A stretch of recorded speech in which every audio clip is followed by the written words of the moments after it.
অইলৰ অৱসৰপ্ৰাপ্ত বিষয়া ডাক্তৰ প্ৰাণজিৎ প্ৰাণ বৰুৱাৰ গ্ৰন্থ উন্মোচন কৰে প্ৰথিতযশা সাহিত্যিক অনুৰাধা শৰ্মা পূজাৰীয়ে। ভৰ দুপৰৰ ৰ'দ আৰু চাহ শীৰ্ষক উপন্যাস উন্মোচন সাহিত্যিকগৰাকীৰ খানাপাৰাৰ হোটেল পেলেচিয়ত গ্ৰন্থখন উন্মোচন কৰা হয়। ৰেখা প্ৰকাশনে প্ৰকাশ কৰি উলিয়াইছে উপন্যাসখন। উপস্থিত থাকে বিশিষ্ট শিশু সাহিত্যিক তথা নিবন্ধকাৰ ঋষিকেশ গোস্বামী। উপস্থিত থাকে স্বাস্থ্য শিক্ষা সঞ্চালক ডাক্তৰ অনুপ বৰ্মন।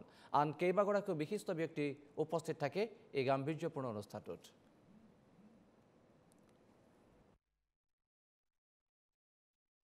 ভৰ দুপৰৰ ৰ'দ আৰু চাহ ক'বলৈ গ'লে কিছু ৰহন আছে, কিন্তু সম্পূৰ্ণ মোৰ আত্মজীৱনীমূলক।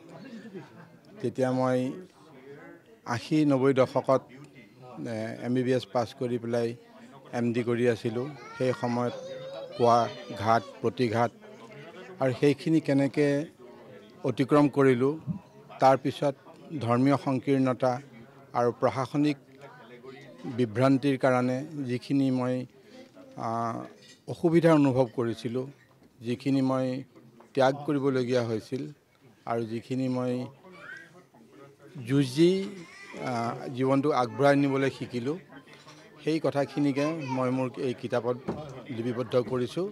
ৰ'দ আৰু চাহ ডাক্তৰ প্ৰাণজিৎ প্ৰাণ বৰুৱা এজন চিকিৎসকৰ উপন্যাস এখন, আৰু তেওঁ নিজৰ জীৱনৰ ভৰ দুপৰ আৰু ছাঁৰ কথাই লিখিছে। অতি সুন্দৰ এখন উপন্যাস লিখিছে। আজি অলপ দিনৰ পৰা দেখিছোঁ চিকিৎসকসকলে খুব সুন্দৰ সুন্দৰ উপন্যাস লিখিবলৈ লৈছে, তাৰ ভিতৰত তেখেতকো পালোঁ। আৰু মই ভাবোঁ ভৰ দুপৰৰ ৰ'দ আৰু ছাঁ